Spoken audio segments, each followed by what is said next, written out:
Olá, pessoal. Sou a Karina, da Tela Vita, líder de projetos especiais. Sou psicóloga de formação e a gente está aqui para mais um podcast sobre saúde mental.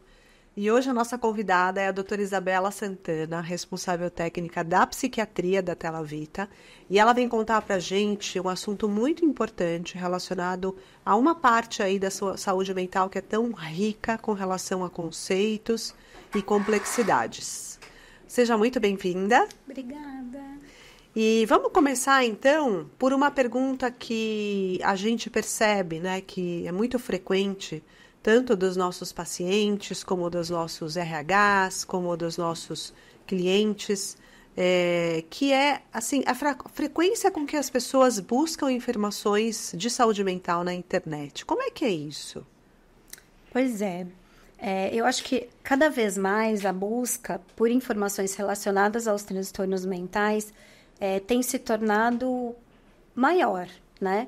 Isso porque, sob um ponto de vista, é muito positivo, porque significa que as pessoas estão mais interessadas, né? E compreendem que isso não é uma realidade distante delas, o processo de adoecimento psíquico, né?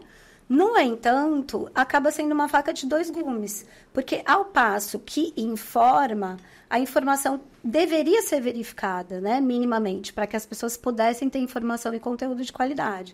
E aí a gente acaba caindo aí num nicho que se torna muito perigoso, né, que é a automedicação e o autodiagnóstico. Então, o que a gente tem pego com uma frequência cada vez maior na prática clínica uma série de questões e complicações muito relacionadas a esses dois tipos de comportamento. Quer dizer, você tem um lado bom que mostra que as pessoas estão querendo o autocuidado, né? Estão percebendo que não estão bem, por isso que vão buscar uma pesquisa para buscar uma ajuda especializada, que nem sempre acontece, porque aí vem esse perigo de se automedicar e de se dar um diagnóstico, sendo que isso é papel do profissional. Fala um pouquinho, assim, dos impactos positivos e dos negativos.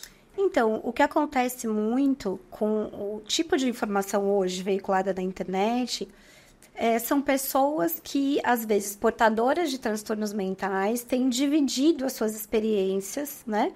E os seus sinais, os seus sintomas e os seus processos diagnósticos. Mas esse processo de diagnóstico, ele tem que ser muito cuidadoso. A gente tem que ter um backup muito grande de informação para fechar um diagnóstico. Então, essas experiências individuais, elas são muito ricas em relação à informação, mas elas não podem ser levadas 100% fidedignas ao diagnóstico futuro que o indivíduo quer se fazer. Então, o autodiagnóstico é quando o indivíduo, se identificando com sinais e sintomas, do outro, ele pressupõe que ele é portador daquele transtorno mental, né? E ele resolve que, se foi bom para aquele indivíduo tomar determinada medicação, então ele também deve buscar essa medicação para ele. E a gente vê aí uma enxurrada de pacientes procurando, de pessoas nos procurando, já dizendo aquilo que elas vão usar para tratar daquilo que elas já sabem que estão sofrendo. E nem toda consulta psiquiátrica gera a indicação de uma medicação, Sim, né? Não necessariamente uma pessoa vai precisar de uma medicação. Às vezes ela precisa de uma mudança no estilo de vida dela, ou às vezes ela precisa repensar valores e comportamentos. Então, a gente tem um pouquinho aí da medicalização da vida, né? Exatamente. O que a gente tem muito também, atualmente, em relação aos adolescentes, eles, às vezes, por exemplo, desejarem ficar acordado, né? Ficam acordados até mais tarde, usando jogos de internet, e depois precisam dormir, porque no dia seguinte precisam ir para a escola e serem produtivos. E aí, por exemplo, tomam a ideia de que tomar um indutor do sono pode ajudá-los, né?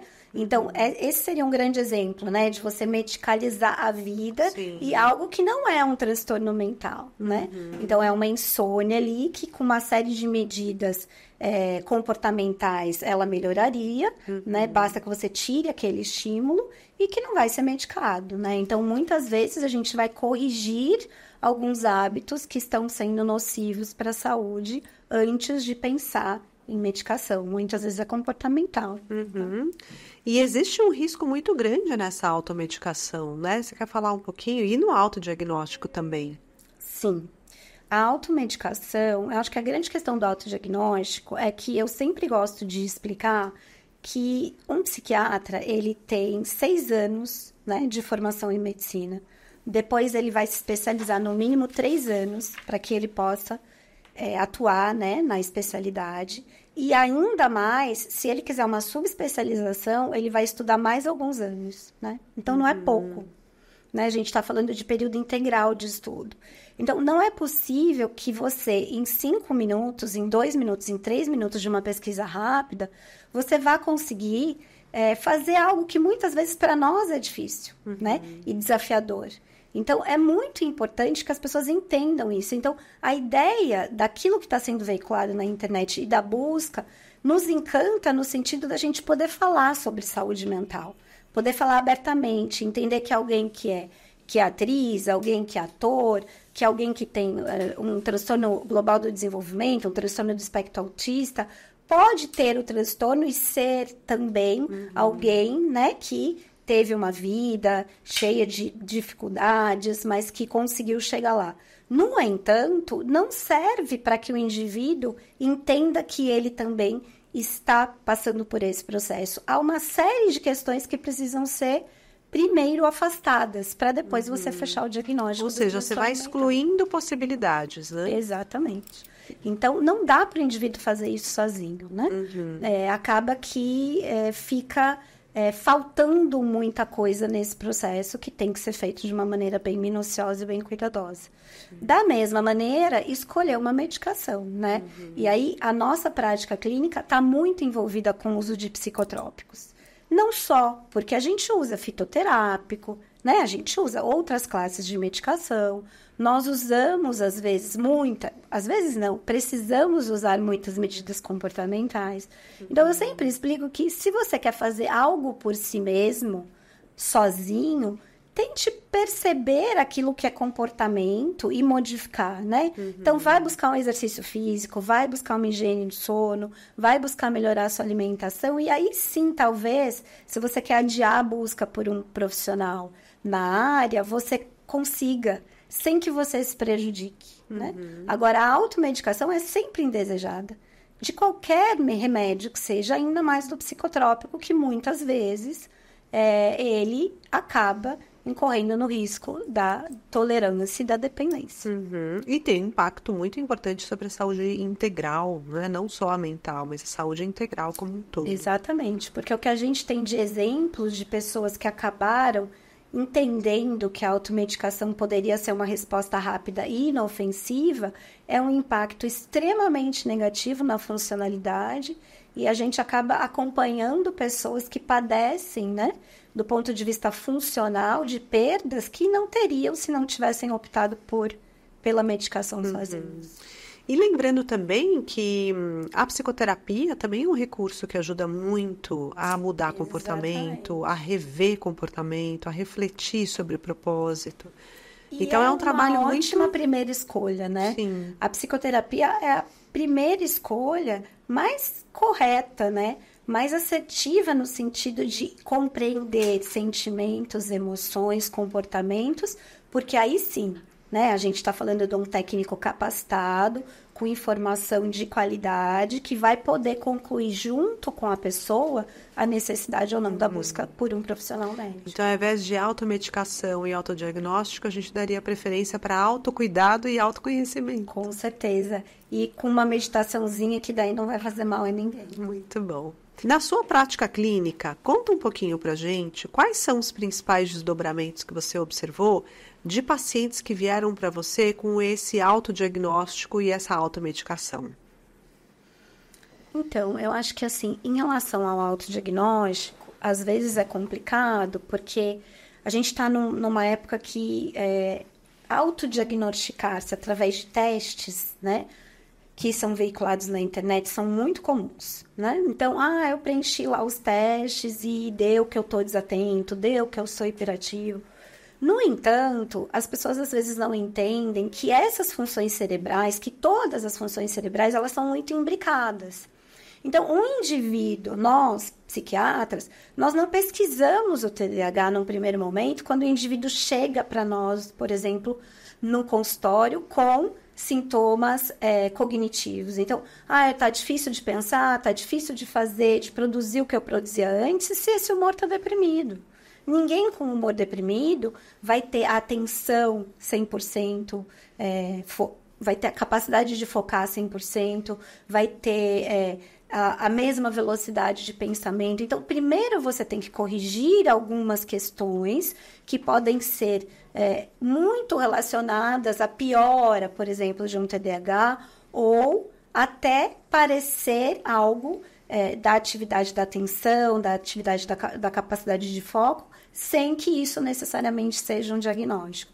E aí, para você explicar isso para o indivíduo, passa a ser muito difícil, né? Porque ele já preencheu um questionário, e esse questionário já diz para ele que ele tem. Então, quem é você para dizer, então, que ele vai tomar um remédio antes de tomar aquele que ele deseja? Então, a gente acaba tendo muita dificuldade, tem que ter muito jogo de cintura para que nós também não passemos a participar dessa iatrogenia relacionada à automedicação, né? Então, hoje, já com 20 e poucos anos, né, na área, eu lembro que no passado, nenhum paciente chegava dizendo o que ele ia tomar, né? E hoje, com o que ele estuda na internet, ele às vezes já traz até os efeitos, né, que a medicação, ele escolhe, ele fala, olha, eu sei que tem esse, que tem aquele outro. Então, para nós profissionais, a gente precisa estar cada vez mais integrado no que está acontecendo, né, dentro dessa sociedade aí paralela, né, dentro da internet, para que a gente possa argumentar, né? Mas eu ainda entendo que um bom argumento sempre vai trazendo as pessoas para a compreensão do todo, né? Uhum. Então, eu tenho casos, assim, gravíssimos, de óbito mesmo, né? Eu tenho pacientes que chegaram sem afastar outras causas, com quadros ansiosos, porque estavam, na verdade, com quadros neurológicos, né?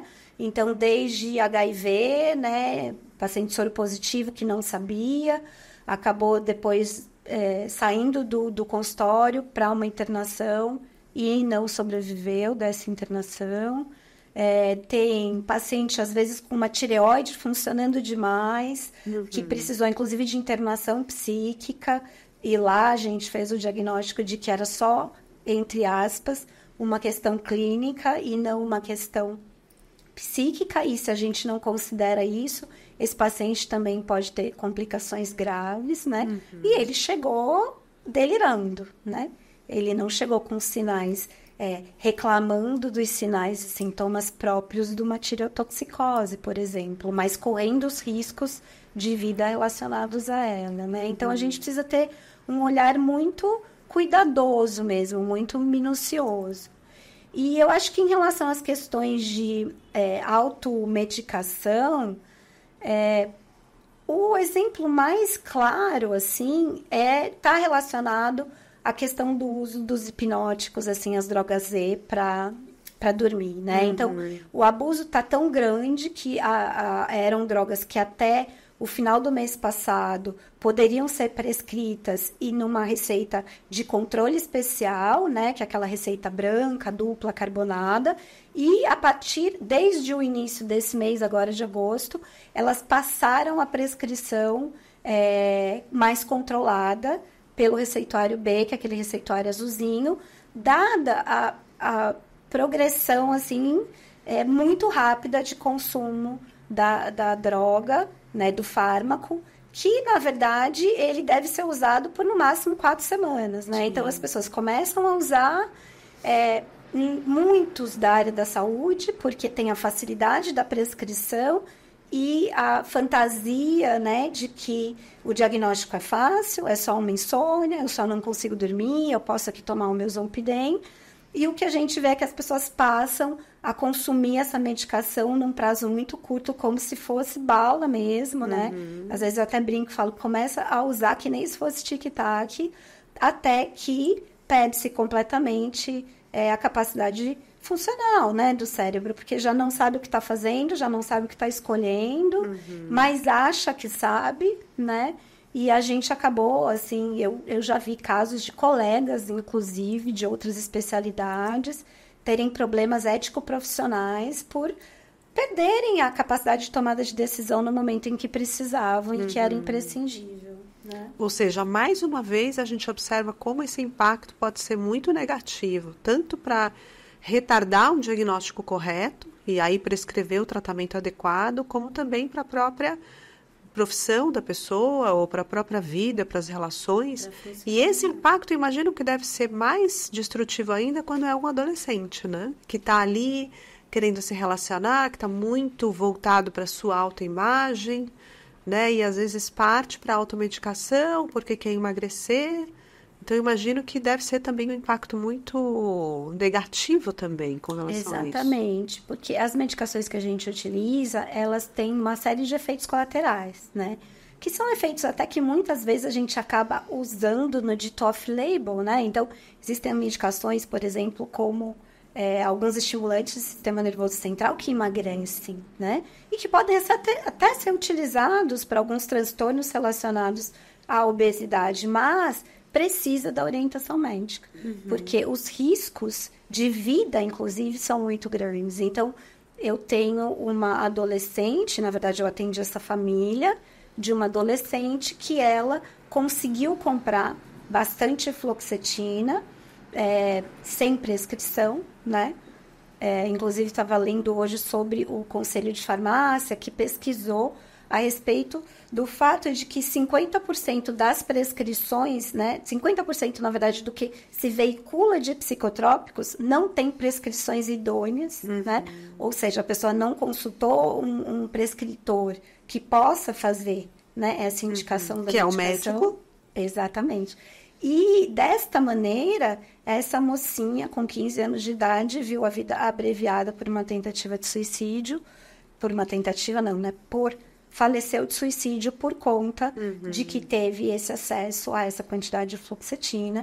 E, obviamente, descobriu-se quem havia fornecido sem a prescrição correta, porque com a prescrição correta a gente já toma muito cuidado.